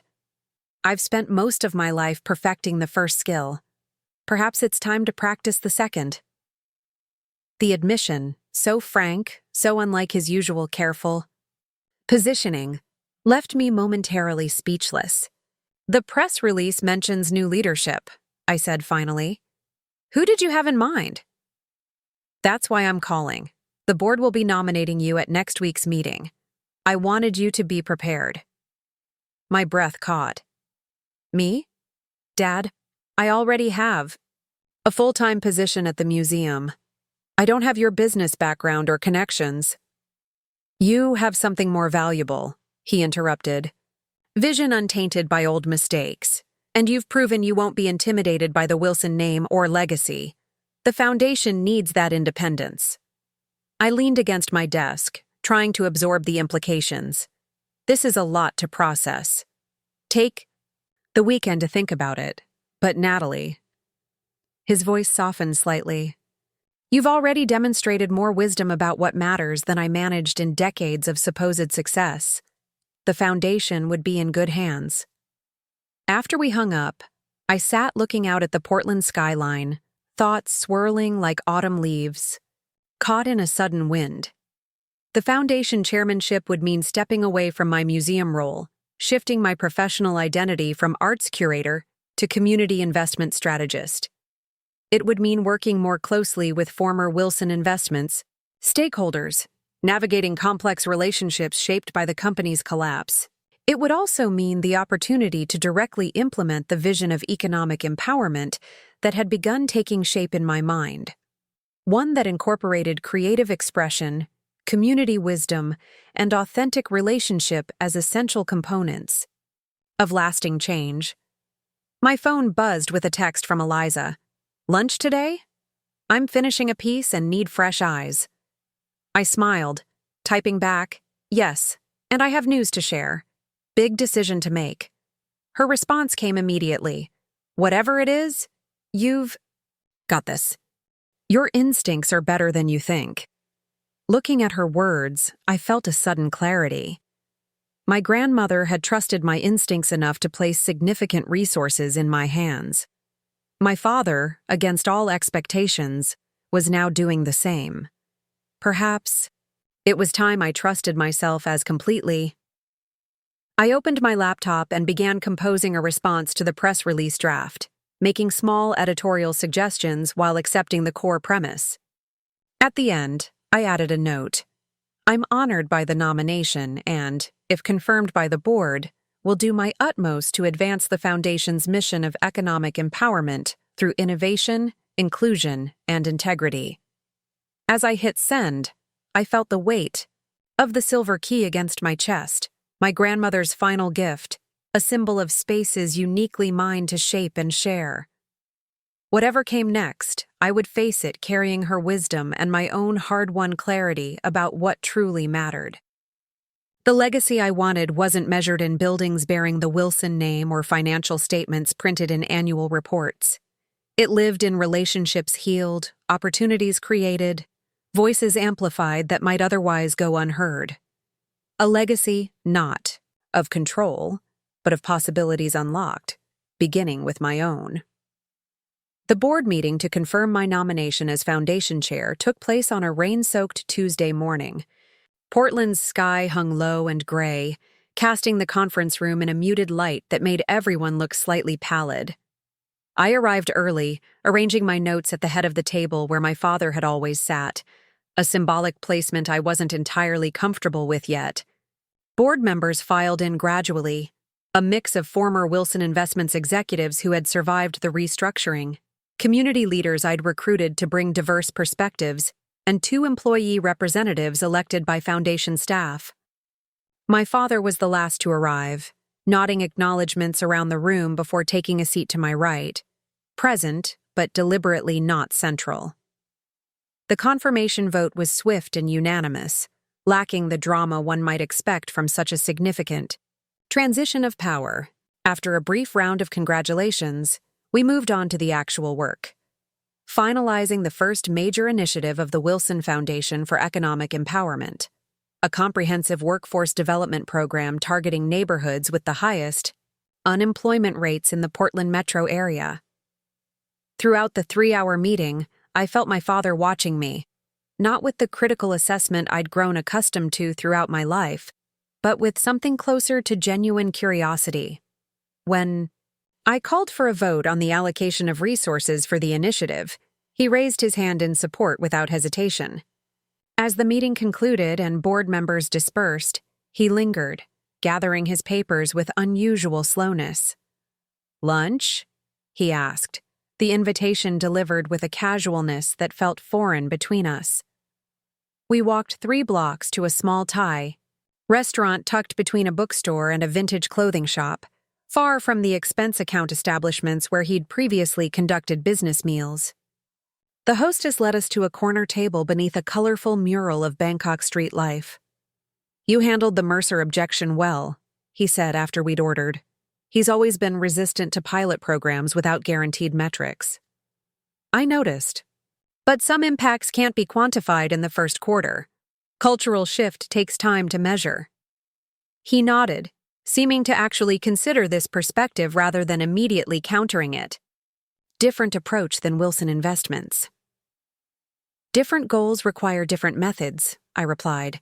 The foundation isn't pursuing profit maximization or shareholder returns. Success looks different here. Indeed. He unfolded his napkin. With precision. Your grandmother would approve of the direction you're taking. The comment hung between us. Simple words that acknowledged both his recognition of my leadership and the woman whose foresight had precipitated these changes. I've been reading her journals, I admitted. Finding insights I wish I'd understood years ago. Such as? Her perspective on purpose. She wrote that wealth without purpose is just numbers changing on a page. That legacy isn't what you accumulate, but what you set in motion. A faint smile touched his lips. She said something similar to me once, though I didn't fully grasp her meaning at the time. After a particularly successful quarter, I was showing her the company's growth projections. She looked at the charts and asked, "But what is it for, Thomas?" I thought the question absurdly naive. And now? Now I wonder if it was the only question that actually mattered. He sipped his water. The foundation has purpose built into its structure in ways Wilson Investments never did. That's valuable. Coming from my father, who had measured value exclusively in financial terms for decades, this represented a seismic shift in worldview. Our food arrived, temporarily pausing the conversation. As we ate, I found myself studying him with new eyes. The perpetual tension in his jaw had softened. His movements seemed less clipped, more natural. Even his clothing had subtly changed. Still, impeccable, but with touches of color that would have been unthinkable in his corporate uniform days. "I met with the community college dean yesterday," he said, breaking the silence. "They've approved my proposal for the business fundamentals course. First session starts next month." "You're really doing it? Teaching?" "Just one class initially. A pilot program, you might say." His eyes held a glimmer of self-deprecating humor. The dean seemed skeptical that I could translate corporate strategy into accessible lessons for students working full-time jobs or raising families. A fair concern. "You'll adapt," I said, surprising myself with the vote of confidence. "You've always been good at assessing an audience and tailoring your approach." "Perhaps." He hesitated, then added, "I've asked Peter to guest lecture on ethical business practices and sustainable growth models." I nearly choked on my curry. "Uncle Peter? You've spoken with him?" "We met for dinner last week, first time in 16 years. He concentrated on precisely aligning his fork and knife. "It was educational." "How so?" "He hasn't changed much. Still idealistic. Still believes business can operate with heart as well as head." His gaze lifted to meet mine. "But I've changed enough to recognize there might be wisdom in that perspective." The admission, so contrary to the rigid certainty that had defined him, left me momentarily speechless. "Madison tells me the separation announcement went smoothly," he continued, changing the subject slightly. "That she's been spending time with your mother at the new townhouse." "She has. They've been visiting art museums together, if you can believe it. Mom seems to be rediscovering interests she set aside a long time ago." He nodded. "Caroline always had an eye for beauty. Before we married, she wanted to study art restoration. Her parents considered it an impractical indulgence." "I never knew that.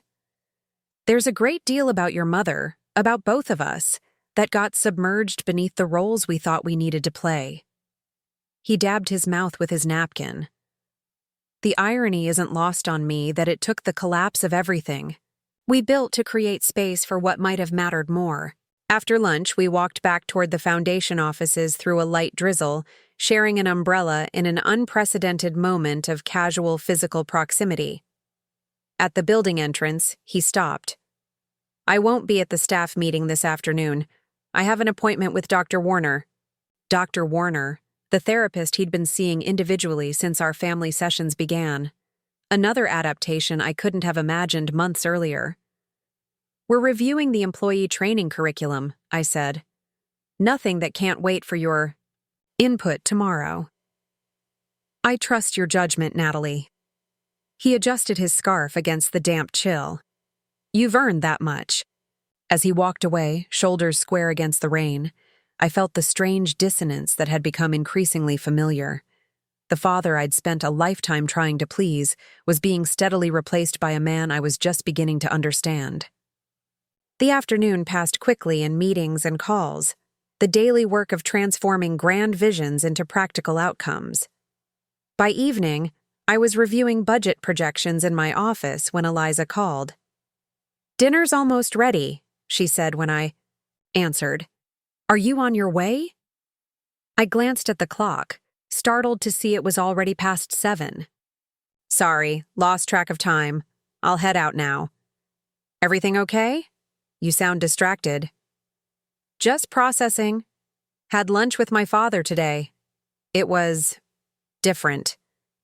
"Good different or concerning different?" "Honestly, I'm not sure yet." I began, gathering my things.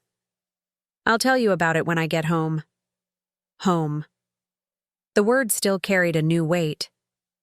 Eliza and I had bought a small craftsman-style house in the Alberta Arts District just 3 months earlier, our first shared property, a declaration of permanence neither of us had articulated but both had felt.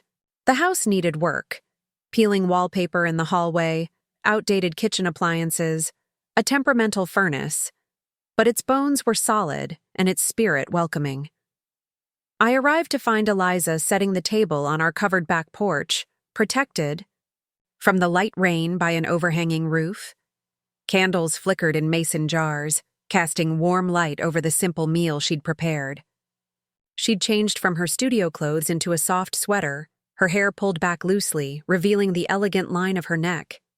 "This looks amazing," I said, kissing her hello. "What's the occasion?" "Wednesday," she replied with a smile. And, "I finished the commission for the Children's Hospital. The installation team picks it up tomorrow." "The mosaic? It's done? Why didn't you tell me?" "I wanted to surprise you." She handed me a glass of wine. It came together exactly as I'd hoped, the tiles reflecting light differently throughout the day, creating shifting patterns as the sun moves. We sat down to eat, Eliza describing the final stages of her project while I listened, grateful for the momentary reprieve from Wilson family complexities.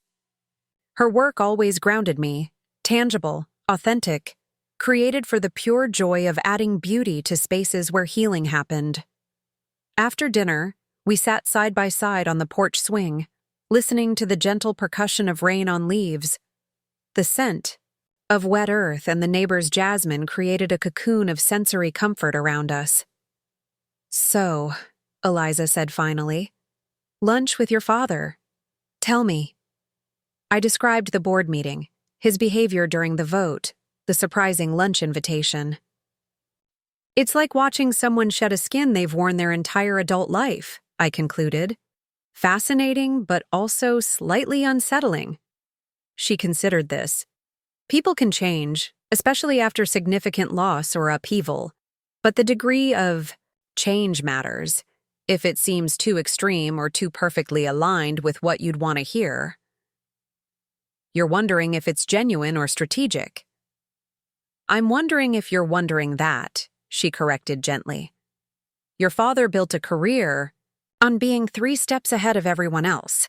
It's natural to question sudden transformations." I sighed, leaning into her warmth. Madison asked the same thing.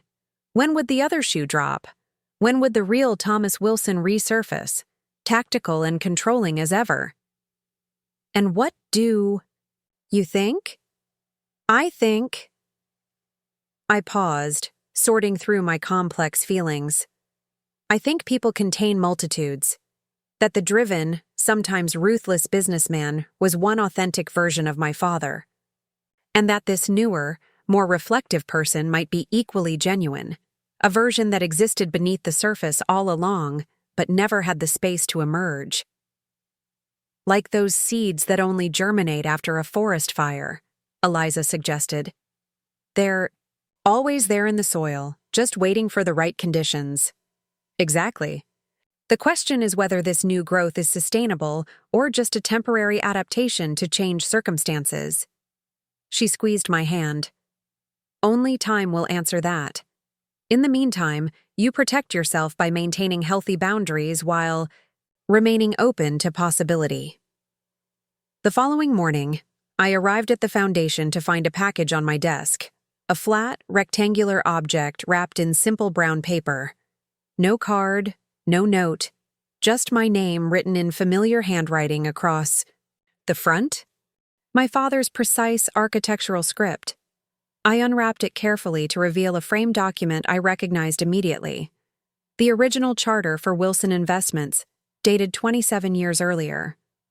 My father's signature bold at the bottom, alongside his initial investors. The company's mission statement centered at the top: excellence, expansion, endurance. Beneath the glass, he had placed a second document, the Wilson Foundation's newly approved charter, with its entirely different mission: empowerment, equity, evolution. My signature appeared where his once had, a visual representation of the transition that had occurred. I ran my fingers over the frame, understanding the gift's significance. Not just an acknowledgement of changed leadership, but a symbolic passing of purpose, from what had been to what might be. Mid-morning, Madison stopped by my office unexpectedly. At 17, she radiated a combination of teenage self-consciousness and emerging confidence, dressed in an eclectic mix of vintage finds and contemporary pieces that somehow worked together harmoniously. "Hey," she said, dropping into the chair across from my desk. "I brought you coffee. The good kind from that place you like with the weird latte art." "Thanks, Maddie. Shouldn't you be in school?" "Half day, teacher development or something." She fidgeted with the strap of her messenger bag. "Also, I wanted to talk to you about something." I set aside the report I'd been reviewing. I'm all ears. "So Dad called me last night. He wants to have dinner. Just the two of us. No agenda," he said, "just catching up." She looked up, uncertainty written across her face. That's weird, right? When have we ever just caught up without some evaluation of my life choices? "Things are changing, Maddie. He's changing." That's what Mom says too. She thinks his therapist is excavating his authentic self, or something equally new agey. Madison rolled her eyes, though without real malice. But what if it's just temporary? What if I start to actually like this version of Dad, and then the old one shows up again with his disappointment spreadsheets and 5-year life plans for me? The vulnerability beneath her skepticism touched me. For all her outward rebellion against our father's standards, Madison had sought his approval as desperately as I had, just through different strategies. "That's the risk of any relationship," I said carefully. "People evolve, sometimes in ways that bring them closer to who we need them to be, sometimes in ways that create greater distance. We can't control that process, only how we respond to it." She considered this, absently twisting a ring on her finger. "You think I should go. I think you should trust your instincts. If you're not ready, that's valid. If you're curious about who he's becoming, that's valid too. Ugh, why can't you just tell me what to do like a normal bossy older sister?" But she was smiling slightly. "I'll probably go, but I'm keeping my expectations subterranean." Smart approach. I glanced at my calendar. "Want to grab lunch? I've got half an hour before my next meeting." We walked to a food cart pod nearby, settling on a picnic table with our meals: bibimbap for me, vegan tacos for Madison. The October air carried a crisp edge, hinting at the winter to come. Have you picked a college yet? I asked, knowing she'd been visiting campuses throughout the summer. She shook her head. Still deciding. Dad wants me to apply to his alma mater, obviously. Mom's pushing for something on the West Coast, so I'll be closer to her. Uncle Peter thinks I should consider schools with strong environmental science programs, since that's what interested me most during that summer internship. And what does Madison want? She looked surprised, as if the question itself was unexpected. I'm not sure yet. Something different. Something that doesn't feel predetermined by being a Wilson. That's a valid starting point. She poked at her food thoughtfully. The career aptitude tests say I should look at environmental law or sustainable development, which is weird because I always thought I had zero interest in anything business-related. There's business, and then there's purpose-driven enterprise. They can look very different. Like the foundation versus Dad's old company? Exactly. Same skills applied toward different goals often feels like entirely different work. Madison seemed to be turning this over in her mind. The foundation? Internship program for high school seniors. Is that still happening next semester? Absolutely. Why? Interested in applying? Maybe. She shrugged with studied casualness. Might be useful to see that side of things before I decide on a major. I hid my smile, recognizing the tentative interest for what it was. Madison finding her own way toward purpose, separate from both rebellion against our father and capitulation to his vision. After lunch, I returned to the foundation to find Dr. Amara Chen, our Director of Community Partnerships, waiting outside my office. Sorry to ambush you, she said as I unlocked the door, but there's an opportunity we should discuss immediately. The Larson Foundation is looking for a partner on their East County initiative. They have the funding but need implementation capacity. It aligns perfectly with our workforce development goals. We spent the next hour reviewing the potential. Collaboration, a multi-year project that would expand our reach into communities we'd identified as high priority, but hadn't yet been able to serve effectively. By the time Dr. Chen left, we had outlined a preliminary proposal and scheduled a meeting with the Larson team for the following week. The afternoon passed in a blur of operational details and strategic decisions. At 5, I received a text from my mother. Dinner tonight? I have news to share. 7 p.m. at Vivian's if you're free. Vivian's was a small French bistro near her new townhouse. Intimate and quietly elegant.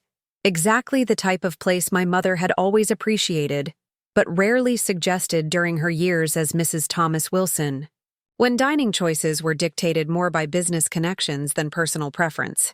I texted Eliza to let her know my plans had changed, then responded to my mother. See you at 7.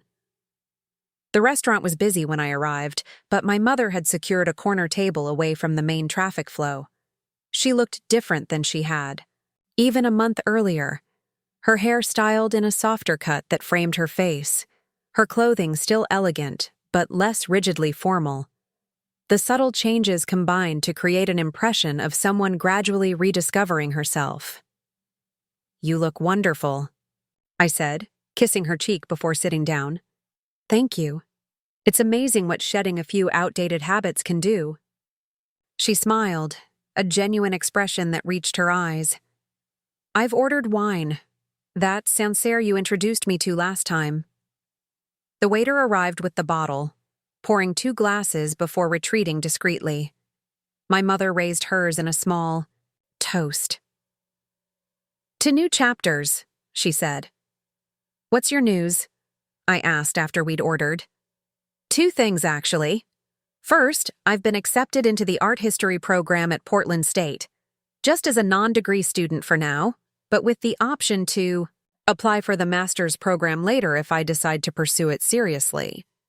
Mom, that's fantastic. I reached across the table to squeeze her hand. When do you start? January term. 2 classes initially. Introduction to Renaissance Art and Women in the Arts, 1750-1950. The second course apparently examines female Aussie artists who were overshadowed by their male contemporaries despite significant contributions. The subtle parallel to her own life, her identity subsumed within my father's narrative for decades, wasn't lost on either of us. And the second piece of news? She took a sip of wine, a faint blush coloring her cheeks. I've been invited to join the Portland Art Museum's volunteer docent program. The training begins next month. I stared at her, connecting dots I hadn't previously seen. The museum where I work? How did that happen? I reached out to the volunteer coordinator. After attending that exhibition you curated on emerging Pacific Northwest artists, the one with the incredible glass installations. She looked slightly embarrassed. I didn't use your name or connection. I wanted to be accepted on my own merits. Of course you were, I said, genuinely pleased for her. You've always had an exceptional eye for detail and composition. You'll be wonderful with visitors. That's what the coordinator said during my interview. Apparently, my thoughtful observations about artistic intentionality were particularly impressive. She smiled again, this time with a hint of well-deserved pride. It seems I've been noticing things all these years, even when no one was noticing. Me noticing. We spent the rest of dinner discussing art and her classes, her plans for the docent program, the new circles she was tentatively entering. She mentioned a reading group she'd joined, a weekend trip to the coast with 2 women. From her apartment complex, small experiments in defining herself outside the narrow parameters of her former life. Madison's thriving with these changes, by the way, she said as we shared a creme brulee for dessert. Seeing both her parents evolve has given her permission to explore who she wants to be, rather than either conforming to or rebelling against a fixed ideal. She mentioned Dad invited her to dinner, just the 2 of them. My mother nodded. His idea entirely. He's trying, Natalie, in ways I wouldn't have believed possible a year ago. The question is whether it will last, I said, voicing the doubt that still lingered despite all evidence of genuine change. She considered this, tapping her spoon gently against the caramelized sugar. I've known your father for 32 years. The man he became after his early success was hardened, certain, increasingly isolated in his conviction that his way was the only way. But beneath that, glimpses of the person I originally fell in love with would occasionally surface, usually when he felt truly secure, away from the constant pressure of maintaining control. You think that person is re-emerging now? I think loss creates space for reassessment. Your father lost his company, his certainty, his identity as the infallible provider and decision-maker. In that emptiness, he's had to confront questions he spent decades avoiding about purpose, connection, what truly constitutes success. She reached across the table, covering my hand with hers. Some of that reassessment has been painful for him. Realizations about opportunities missed, relationships damaged, priorities misplaced. But pain can be transformative when we don't run from it. As we left the restaurant, she linked her arm through mine, a casual physical affection that had been rare between us for years. I'm proud of you, Natalie, not just for the foundation or your career success, but for your courage in being authentically yourself, even when it was difficult. The simple words, delivered without qualification or comparison, filled a space in my heart I hadn't realized was still empty. Back home, I found Eliza in our small home studio, working on preliminary sketches for a new commission. She looked up as I entered, pushing her hair back with paint-smudged fingers. "Good dinner?" she asked. Surprisingly so. My mother's reinventing herself at 57. Art history classes, museum docent program, new social circles, the whole transformation. That's fantastic. Strong women run in your family, it seems. I moved behind her, studying the sketches spread across her work table, flowing, organic, forms in vibrant colors. New project? Community Health Center in North Portland. They want something that incorporates principles of growth and healing without being literal or clinical. She gestured to a particular design.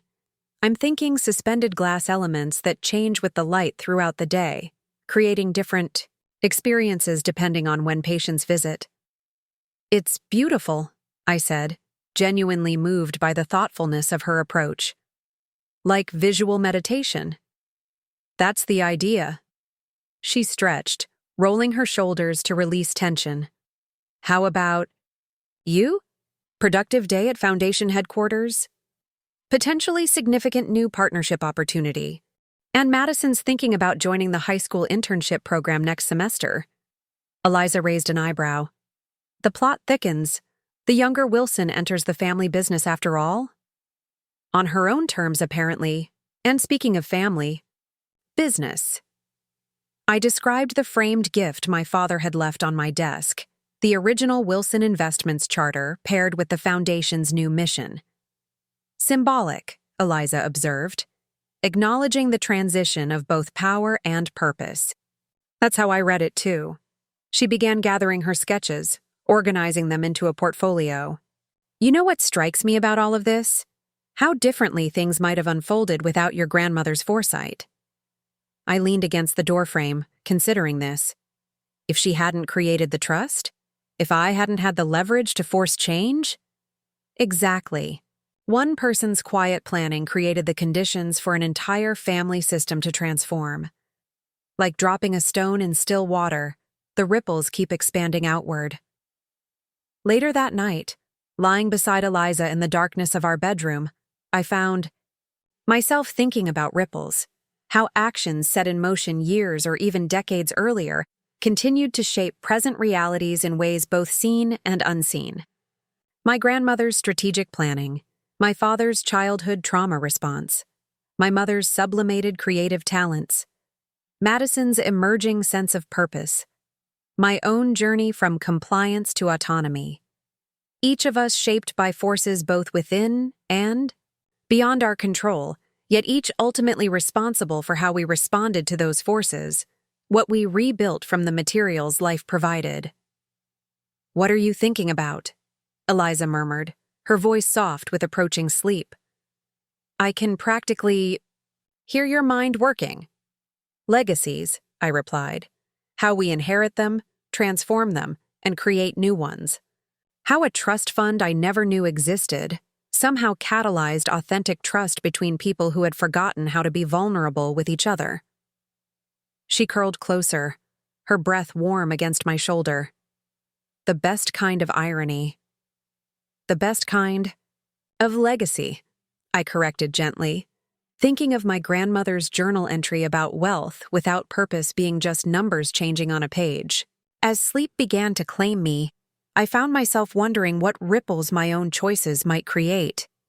What unseen impact the Foundation's work might have on lives I would never personally encounter. What possibilities might emerge from seeds being planted today. Legacy, I was learning, wasn't a static inheritance but a living, evolving force. Less about what was passed down, and more about what was passed forward. The trust fund had been just the beginning. A mechanism that created the conditions for something far more valuable to take root. 1 year to the day after I first redirected my grandmother's trust funds, I stood at the podium in the newly renovated community center that now housed the Wilson Foundation's headquarters. The former factory building in East Portland had been transformed, its industrial bones preserved but softened with natural light, accessible design, and gallery spaces featuring work from local artists. Today marked the official launch of our most ambitious initiative yet, a comprehensive economic mobility program combining education, entrepreneurship support, and capital access for communities historically excluded from traditional paths to prosperity. The audience included community partners, program participants, foundation staff, and media representatives, all gathered to witness this next evolution of our mission. Economic empowerment isn't just about financial resources, I concluded after outlining the initiative's components. It's about removing barriers, honoring diverse forms of knowledge, and creating conditions where each person's gifts can flourish. This program represents our commitment to that vision, not as a short-term charity project, but as a long-term investment in our shared future. As applause filled the room, I caught sight of familiar faces in the crowd, my mother seated beside. Madison in the third row, both smiling with genuine pride, Uncle Peter near the back, nodding appreciatively, Eliza along the side wall, her eyes meeting mine with quiet understanding of what this moment represented, and my father, standing at the very back of the room, his expression a complex mixture of emotions I wouldn't have been able to read a year earlier. Pride, certainly. A touch of wistfulness, perhaps. But mostly a kind of peaceful acknowledgement that something worthwhile had emerged from the ashes of what he'd lost. After the formal presentation, the event transitioned to a reception celebrating both the new initiative and the Foundation's first anniversary. As guests mingled, sampling food prepared by a catering collective supported through our small business incubator, I found myself continuously in motion, greeting community partners, answering reporters' questions, introducing program participants to potential mentors. Quite a different scene from the Wilson Investments annual galas, a familiar voice observed as I paused briefly near the refreshment table. My father stood beside me, looking comfortable in business casual attire that would have been unthinkable during his CEO days. Different priorities, different atmosphere, I agreed, accepting a glass of sparkling water from a passing server. Better priorities, he said quietly. The energy in this room isn't about impression management or status competition. People are genuinely engaged with each other and the work. Coming from him, who had once judged events exclusively by their networking value and prestige factor, the observation represented a profound shift in perspective. "How are the community college classes going?" I asked, unexpectedly rewarding. His expression softened slightly. Last week, a student, single mother, working 2 jobs while completing her degree, told me my course had given her the confidence to launch a small bookkeeping service for local businesses. Already has 3 clients. That's fantastic. It is, he agreed, then added with a touch of self-deprecation, though I confess I was more moved by her success than I ever was by multi-million-dollar corporate acquisitions. Curious how values can realign when the measuring stick changes. Before I could respond, Madison appeared at my elbow, excitement evident in her rapid speech and animated gestures. "Natalie, you have to come meet Dion. He's one of the youth advisors from the Eastside program, and he has these amazing ideas about integrating digital skills training with traditional arts apprenticeships. It's brilliant." She grabbed my hand, then hesitated, glancing at our father. "Actually, Dad, you should hear this too. It connects to that thing you were saying about hybrid business models." The casual inclusion, Madison voluntarily bringing our father into a conversation that excited her, represented its own small miracle of family healing. As the 3 of us moved through the crowd, I spotted my mother deep in conversation with Dr. Chen, gesturing with the animated enthusiasm she now regularly displayed when discussing art and community engagement. 6 months into her docent program at the museum, she had discovered a natural talent for connecting visitors to artistic experiences, particularly those who felt intimidated by traditional art spaces. The Foundation's first year had unfolded, with more successes than failures, though certainly not without challenges. Initial resistance from some former Wilson Investment stakeholders. Skepticism from community members wary of another top-down solution. Internal debates about priorities and approaches. Each obstacle had required patience, listening, and a willingness to adapt, qualities the Wilson family had historically undervalued, but were now collectively learning to cultivate. As the event wound down, Eliza joined me near the gallery space where examples of program participants' work were displayed. Furniture crafted by graduates of our woodworking apprenticeship, textiles created through the Fiber Arts Collective, digital designs from the technology training cohort. pretty remarkable evolution from scorched earth to new growth, she observed, slipping her arm through mine, both for the foundation and the family. It's still developing, I said. There are moments when old patterns resurface. Dad occasionally reverts to directive leadership in board meetings. Mom sometimes defers to his opinion automatically. I catch myself anticipating criticism even when it's not coming. Healing isn't linear, Eliza reminded me. It's recursive, circling back, retreading difficult ground, finding new paths forward. The difference is awareness. You all see the patterns now, which means you can choose different responses. As the last guests departed and staff began cleaning up, I found myself drawn to the small memorial garden we'd created in the courtyard, a peaceful space dedicated to my grandmother, featuring her favorite roses and a simple bench beneath a maple tree. I sat there often when needing perspective or clarity, finding comfort in the connection to her wisdom. Today, I was surprised to discover my father already there, seated quietly with a pensive expression. He looked up as I approached, nodding toward the empty space beside him in silent invitation. "Successful launch," he said as I sat down. "The community ownership component is particularly innovative."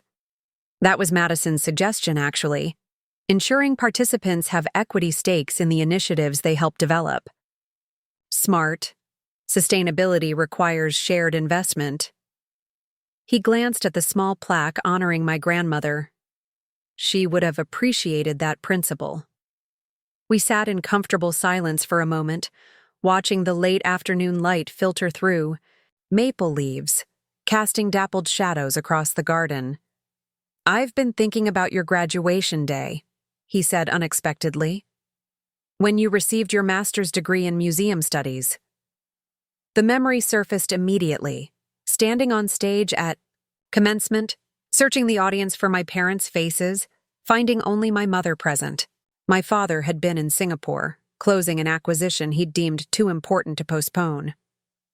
"You told me it was the most important deal of the quarter," I recalled, keeping my voice neutral. "It was." He paused, his gaze fixed on the garden, before us. "And I've regretted that choice every day since watching you stand at that podium today. The foundation you've built is more meaningful than any corporate merger I ever prioritized over family milestones." The admission, simple, direct, without qualification, hung in the air between us, not erasing the past disappointment, but acknowledging its reality and impact. "Thank you for saying that," I said finally. "It matters, even now." He nodded, understanding that some wounds could be acknowledged without being fully healed, some losses recognized without being completely restored. "I'm attending a financial literacy workshop for high school students tomorrow," he said, changing the subject slightly. "At Madison's school. She suggested I might have something useful to contribute." "That's significant, her inviting you into her world." "Indeed." A year ago, she could barely maintain eye contact during family dinners. A faint smile touched his lips. "She reminds me of my mother sometimes, that same unflinching honesty, that refusal to accept conventional wisdom without questioning." "Vivian's legacy lives on," I agreed, thinking of how my grandmother's influence continued to shape our family in ways both obvious and subtle. As if reading my thoughts, he added, "The trust fund was clever strategy, but it wasn't her most important legacy to you." "What was?" "The capacity to imagine something different than what existed, to see beyond immediate circumstances to possibilities others missed." He turned slightly to face me directly. "The money created leverage, but your vision created transformation. That distinction matters." Coming from my father, who had spent decades equating financial control with personal worth, this recognition of value beyond monetary impact represented perhaps the most profound evolution of all. Later that evening, a small group gathered. At the lake house, Eliza and me, Madison, my mother, Uncle Peter and his wife Anna, and yes, my father, all sharing a casual dinner on the dock as sunset painted the water in shades of amber and rose. The unlikely tableau would have been unimaginable a year earlier, when family gatherings were formal, tension-filled affairs conducted according to rigid protocols. Now, conversation flowed easily, punctuated by genuine laughter. Madison described her college plans, environmental policy at a school known for its innovative sustainability programs. My mother shared anecdotes from her art history classes and docent experiences. Uncle Peter and my father compared notes on their respective teaching approaches, finding unexpected common ground in their commitment to practical knowledge transfer. As darkness fell and stars emerged above the lake, we moved inside to the living room where a small fire warded off the evening chill. Eliza and I shared the oversized armchair my grandmother had always favored. Madison sprawled on the floor. With a sketchbook, the others settled comfortably around the room. "I found something you might appreciate," my mother said, retrieving an old photo album from her bag. "Caroline discovered it while organizing your grandmother's papers." The leather-bound album contained photographs I'd never seen. My grandmother, as a young woman, standing proudly beside a small storefront with Wilson Accounting Services, hand-painted on the window. My grandfather beside her, both looking determined and slightly anxious. "The original family business," Uncle Peter explained. "Before Dad's investment mistakes, before the expansion and collapse that shaped Thomas's approach to risk. Just two people with a solid service and commitment to their community." My father studied the images with unusual intensity. "I'd forgotten how it started, how simple it was." "Simple but significant," my mother observed. "Looking at these, I'm struck by how much genuine pride they took in their work, not because of status or scale, but because they were offering something of real value to their neighbors." We passed the album around, each finding different details to appreciate. My grandmother's confident stance, the handwritten ledgers visible through the shop window, the modest neighborhood surrounding the storefront. "Full circle," Eliza murmured, beside me. "From community-centered business to community-centered foundation. Different methods, similar heart." As the evening drew to a close, I found myself standing on the porch with my father, both of us looking out at the lake where moonlight traced a silver path across dark water. "I never thanked you," he said quietly. "For what?"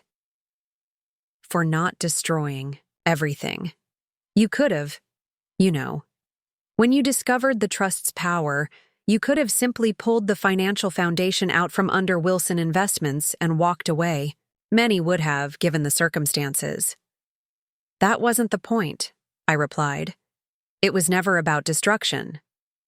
"No," he agreed. "It was about correction. About restoring proper perspective." He turned to face me. "I'm learning to be grateful for that correction, difficult as the process has been." Behind us, laughter drifted through the open door. Madison recounting some amusing incident from her school day, the others responding with genuine enjoyment of her story. The simple sound of family connection, neither forced nor performed, just authentically shared. My grandmother's final journal entry came back to me in that moment. "True legacy isn't what we leave behind, but what we set in motion. The possibilities we create that continue unfolding long after we're gone." The trust fund had been the mechanism, but the trust gradually rebuilding between family members was the true transformation.